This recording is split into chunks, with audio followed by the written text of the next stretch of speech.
Ladies and gentlemen, boys and girls, welcome to day 11 of VLOGMAS.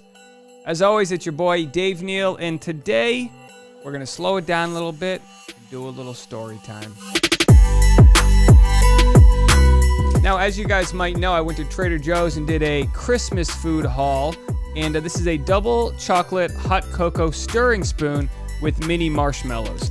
So I got my hot water here.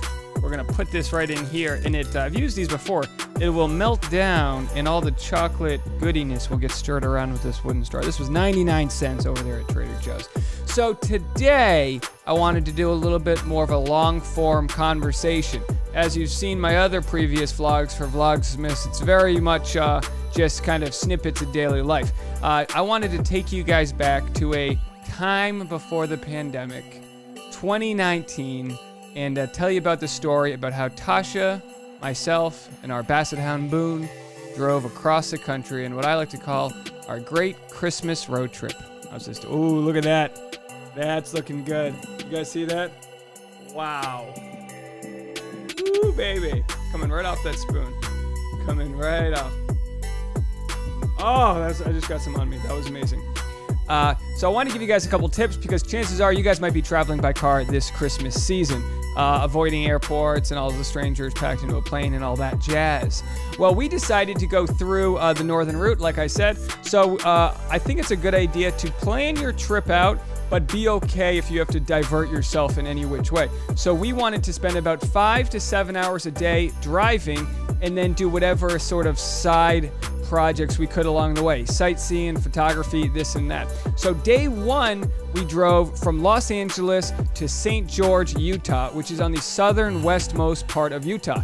It's actually only 6 hours away from Los Angeles, which is insane. I had no idea it was that close. Of course, 2 hours into our trip, I get a flat tire. Winter road trip update. We haven't even made it to Vegas and we have a flat tire.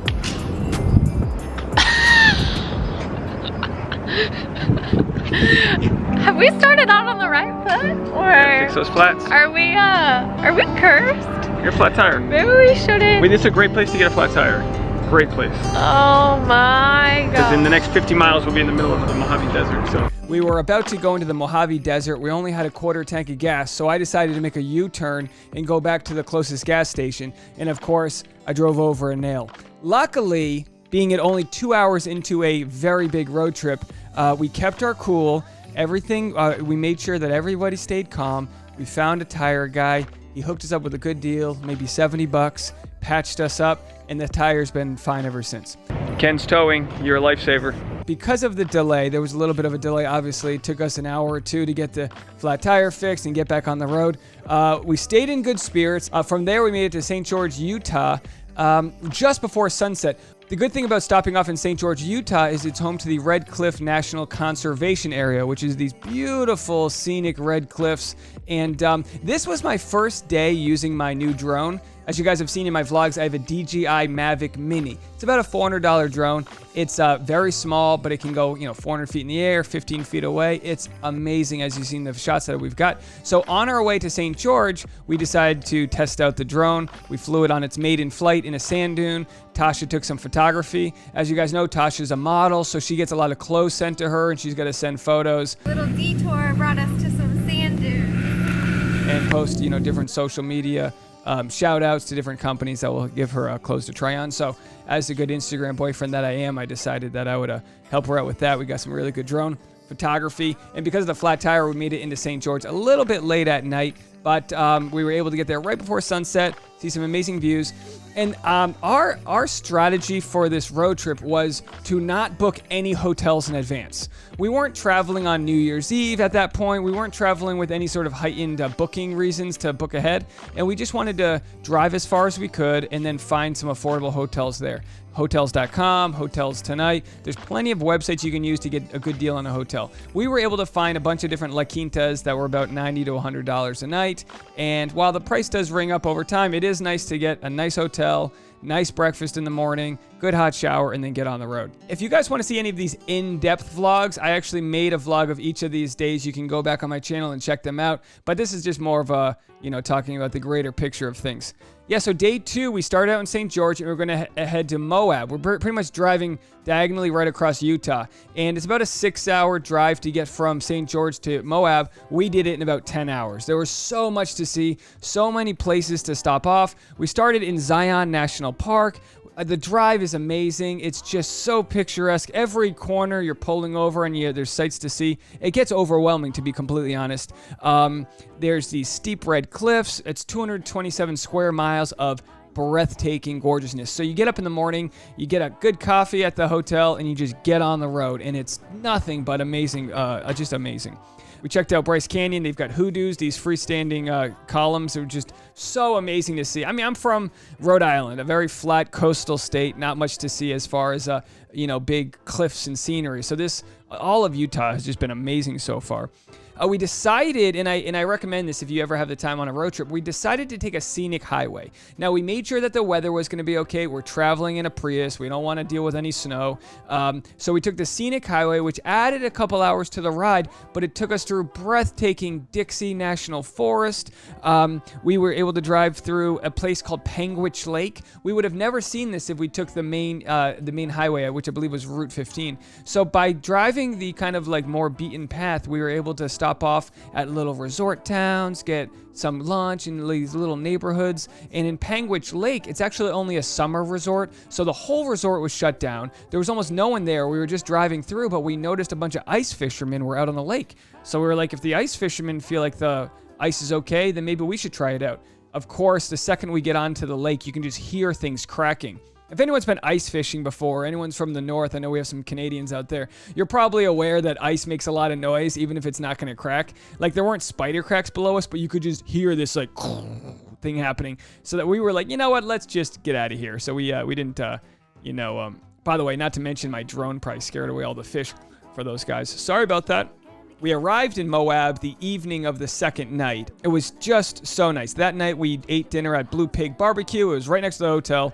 It's kind of challenging because we had to find restaurants that were either dog friendly or we'd get the food to go and bring the dog and get the food to go and then go back to the hotel. It was kind of tough because you don't want to drop the dog off in a new hotel. He's going to pee on the rug, this and that. So we had to stay at dog-friendly hotels, pay the extra dog fee, but it was really worth it for Boone because, Basset Hounds have this incredible sense of smell, and he's lived his whole life here in Southern California. So it was really nice for him to get out and just smell different smells. Moab is the home to the massive red rock formations that everyone has seen photos of. It's the Arches National Park, and by the way, way less traffic in the winter. It was really nice to travel just before Christmas because it was cold and brisk. It was probably in the 30s and 40s, but we were just going from car, you drive around the park in these beautiful, well-paved roads. You pull off where you want to see the different structures, and it's kind of just like a driving tour through this amazing national park. Canyons, arches, dinosaur tracks, really incredible. Monoliths, they got everything. So from day 3, we went from Moab to Denver, and this was a long ride. This was a long ride to get to Denver. We also went off the scenic highways to get there. When you live in Los Angeles, you can't even see the stars. You can't see true darkness. But over there on our drive to Denver, it was the brightest night sky I've ever seen in my life. It was truly amazing to just get out of the city.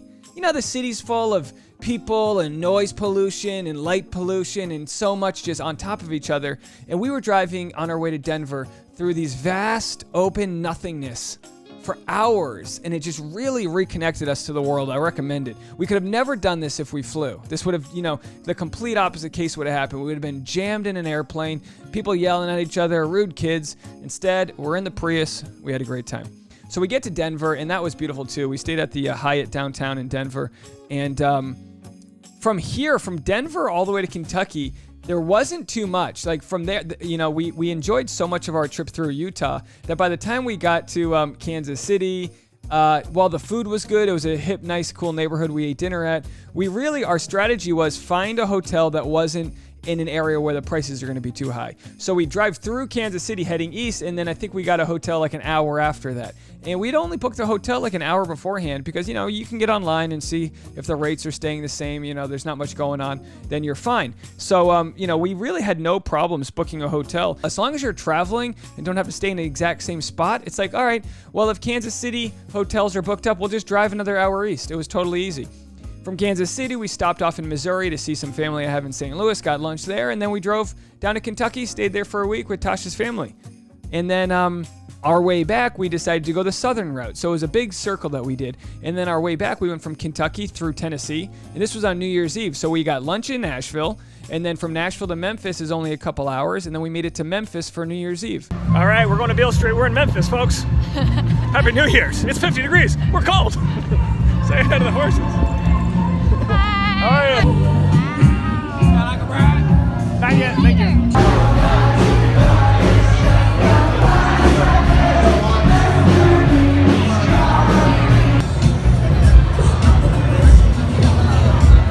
Just a sheer, stroke of luck. I found out that a college friend of mine was playing with his band at a bar on Beale Street in Memphis. And I was like, we have to go see this concert if he's going to be playing and we're going to be driving through. So we went to see my buddy. And let me tell you something.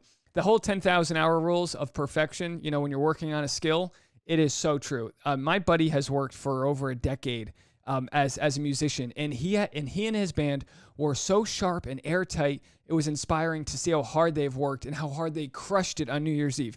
Just a watching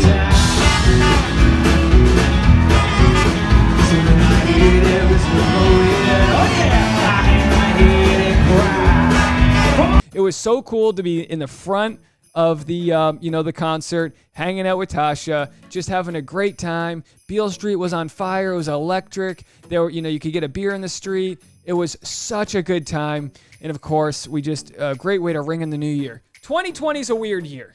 It's a weird year. To go from that blast in Memphis, and then our New Year's resolution was to try to travel a lot this year. I swear to God, we were just like, you know what? 2020, let's travel. March hits, the flu, we're done.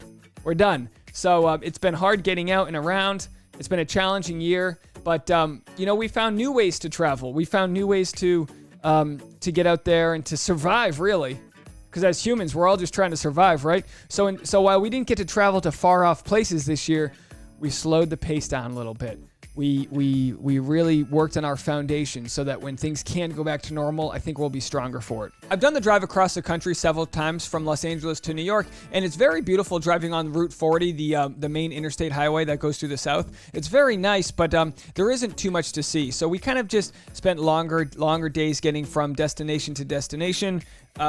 We went from Memphis. After Memphis on New Year's Eve, we went to Oklahoma City, 7-hour straight drive. Really nothing going on there. Not much to see. From Oklahoma City to Albuquerque, every time I drive across the country, I stop at this famous, tiny little hole in the wall called the Coyote Bluff Cafe. They have amazing burgers. They fill you up, gigantic sized plates. So we stopped there in Amarillo, got our lunch, and got out of there. From New Mexico, shot over to Scottsdale. Again, not much to see across. I mean, it was cold, wintry weather. So, really not much to see. And at this point, we were just ready to get back home.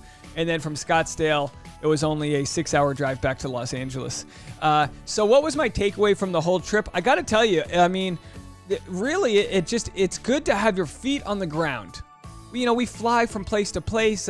Seeing family sometimes becomes an obligation. You got to fit in this person. You got to fit in that person. For one season, we made it about us, and we decided that we would enjoy the journey along the way. And it was interesting that we did this great American cross-country road trip before the pandemic, because it really set in a chain of events of appreciating where we are in life, appreciating what comes to us, and rolling with the punches. Right? So we can't change a lot of the external things that are happening in this world. We're kind of just like the dogs that are hanging out in the little cage before the race starts. We're just ready to go. We're like, all right, when this world gets back together, when everything opens back up and everyone's safe, we want to be headstrong, physically, mentally, spiritually, and this trip was a good framework to get that started. So today I just wanted to take it back and slow down a little bit from the vlogs and just have a little story time and share some of my drone photography and some other photography that we did. I have to tell you this. I'll end on this. In life, you can either have a growth mindset or a fixed mindset. A fixed mindset says, I don't know how to do that because X, Y, and Z. A growth mindset says, I'll YouTube it and figure it out. I'll ask questions. If I need something, I'll find out how to do it or how to accomplish it. And One of my New Year's resolutions this past year was to learn how to edit using professional editing software. So I use Premiere Pro. It's in the Adobe family. It costs like $45 a month, which is a little pricey. But if you ever look at any of my old videos, the leap that I've taken from using iMovie to using Premiere Pro, it's like learning how to drive a car in an old beat up Honda and then getting a Ferrari. I'm now able to take the visions I have in my head and make them work on an editing software. And I knew I wouldn't be good right away. I knew it would take me hours to figure out a simple editing move and this and that. But what I was aware of, there's a book I read called The Talent Code about how when you learn how to do something new, you hardwire a piece of your brain. It literally builds to something called myelin, which is an enzyme, and that calcifies around these neural pathways. So when you learn how to play a note on a guitar, the more you play that note and work that muscle memory, the better and easier it gets. Kind of like my buddy who was playing in his band on New Year's Eve. They got so good with their groupthink, with their chemistry, with their professionalism and their musicology, whatever you want to call it. They got so airtight with that, they were able to be there in the moment and enjoy it and give it away to others. Because they had already put in so much of their time along the journey and the path of life that now they were just sharing, this amazing skill that they had. And that's what part of investing in yourself is all about, having that equity to really work on what's going to, like for me, how can I work on making myself the best storyteller possible? Well, I have to have good camera equipment, good audio equipment. I have to get good at editing. I have to get good at storytelling. It's like a whole package. Like if I want to broadcast like what I want to give to the world, stories I want to tell, I just have to get better at that. And it's an ongoing process. And what I told myself over the last Christmas break was I'm going to learn this new technology, new to me, stuff that no one's ever taught me before. I went to business school. I don't know any of this stuff. I'm going to learn it all. I'm going to Google what I don't know, YouTube tutorial, ask friends, and I'm going to get better at sharing my story. So that's what all of 2020 has been about for me. How do I get better at sharing my story? There's been speed bumps. There's been roadblocks. There's been unemployment. There's been death. There's been chronic illness. There's been a lot of things we've all had to overcome. But those are all part of the story about how we grow. And I really think all of us, 2020 hit and it's like we hit a knot in the wood and the nail's going to go in either direction. So let's all just travel into a direction where we become better from it all rather than worse. So how can you, and I'm just posing this as sort of a challenge to you and the audience, how can you guys take this real shit year and how can you turn it into a growth mentality for becoming better at whatever skill it is you're offering to the world? I know I'm not there, but I'm working on it. I appreciate you guys so much. VLOGMAS has been a challenge, a real challenge to end the year. I mean, every night I'm up till 2 a.m. waiting for things to upload, and it's been tough on Tasha because she's had to watch me uploading while we're watching some stupid Hallmark Christmas movie. So it's been a challenge. I've gotten more efficient at storytelling, more creative, and it's all because I've committed to doing this project, and I appreciate all of you guys who have commented, sent support, Venmo donations, all that jazz. You guys have been so good. So I appreciate you, and I will see you tomorrow. Bye, everybody.